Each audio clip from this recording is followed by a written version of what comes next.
हलकं फुलकं जेवणासाठी भात खिचडी आपण करतोच, पुलावा आणि त्याचबरोबर मसाले भात ते सुद्धा केला जातो। या पद्धतीने एकदा मस्त अशी तुरीच्या सोल्याचं भात नक्की करून पहा, तुम्हाला चव नक्कीच आवडेल। त्यासाठी 2 वाटी इतकं कोलम तांदूळ घेतलेले आहे किंवा तुम्ही जो कोणता तांदूळ वापरता ते तुम्ही घेऊ शकता।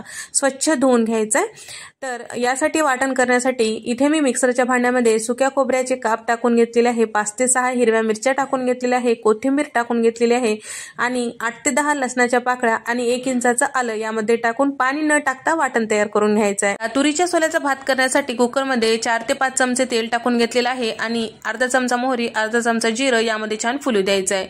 1 चमचा शहाजिरं यामध्ये टाकून घेतलेलं आहे आणि सोबतच 4 ते 5 लवंगा, 4 ते 5 हिरव्या वेलच्या आणि 2 इंचाचं दालचिनीचा तुकडा इथे मी टाकून घेतलेला आहे आणि 2 तमालपत्र तोडून यामध्ये टाकलेले आहे आणि सोबतच मूठभर शेंगदाणे सुद्धा टाकून घेतलेले आहे। सोबतच इथे मी ओले चवळीचे सोले टाकून घेतलेले आहे, नसेल तर स्किप केलं तरीही चालतो।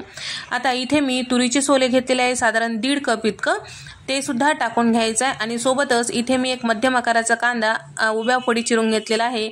मध्यम आकाराचा गाजर त्याचे सुद्धा उभ्या फोडी चिरून घेतले। एक मध्यम आकाराच्या बटाट्याचे फोडी चिरून घेतलेले आहे, साल काढून चिरून घेतलेला आहे आणि 2 मध्यम आकाराचे टोमॅटो ते सुद्धा चिरून घेतलेले आहे आणि सोबतच इथे मी पाव कप इतकं मटर टाकून घेतलेलं आहे। माझ्याकडे ताजे मटर नव्हते म्हणून मी फ्रोझन मटर वापरलेले आहे, ताजे असतील तर ते तुम्ही टाकू शकता। सगळं छान व्यवस्थित मिक्स करून 1 मिनिट कमी गॅसवर आपल्याला हे सगळे सोले छान असं वाफून घ्यायचं आहे।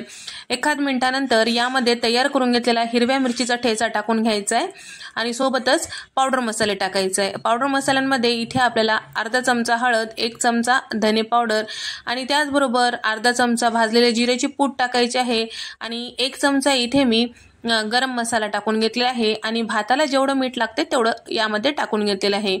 पावडर मसाले सगळं वाटणासोबत परतून घ्यायचं आहे, 1 मिनिट करपू द्यायचं नाही, गॅसचा फ्लेम कमीच ठेवायचा आहे। त्यानंतर स्वच्छ धुवून घेतलेले तांदूळ यामध्ये टाकायचं आहे, स्वच्छ धुवून घेतलेलं तांदूळ यामध्ये टाकून घ्यायचं आहे आणि त्यासोबत आपल्याला सगळ्या वाटणासोबत छान असं परतून घ्यायचं आहे। वाटीनं मोजल्यास 2 वाटी इतकं तांदूळ आहे, कपनं मोजल्यास 1.5 कप इतकं तांदूळ हे आहे। 2 वाटी तांदळासाठी इथे मी 6 वाटी इतकं पाणी टाकून घेतलेलं आहे, म्हणजे 3 पट पाणी। 1 वाटीसाठी 3 वाटी या पद्धतीने टाकून घेतलेले आहे, कारण इथे आपण सोले वगैरे वापरलेले आहे त्यासाठी पाणी लागतं।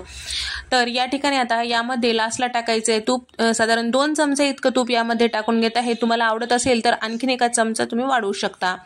आता झाकण लावायचंय, सगळं छान व्यवस्थित मिक्स करायचंय आणि गॅसचा फ्लेम कमी करून 3 शिट्ट्या काढून घ्यायचा आहे। तुमच्या कुकरला किती शिट्ट्या झाल्यास छान भात होतो किंवा खिचडी होतो त्यानुसार तुम्ही शिट्ट्या काढून घेऊ शकता।